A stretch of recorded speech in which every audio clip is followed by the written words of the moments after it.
Well, yesterday's heavy rains caused damage for many folks, but they also continued a serious concern for Valley Farms. It really is. Soggy soil means farmers cannot plant, and for many, that is a cause for concern. That's because right now, during the middle of May, is when they say most of their crops must be planted. News 10's Rondrell Moore explains how farmers are handling May's heavy showers. Recent flooding was the last thing farmers like Randy Nichols wanted to see. We're behind. I mean, very behind. That's because it's the middle of May, time when they should be planting. But instead, most fields look like this, leaving some tough choices for many farmers to make, especially if they plant corn. Rainy conditions are forcing farmers to make a decision.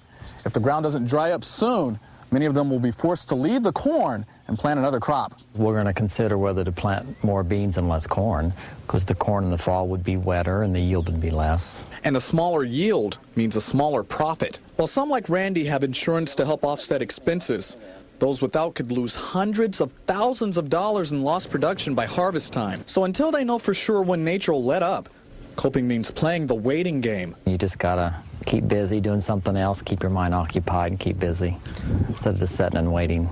Sitting and waiting might be all they can do. With saturated soil and more rain in the forecast, it may be a while before crops in fields like these can take root. In Sullivan County with photojournalist Trevor Keller, Rondrell Moore, News 10.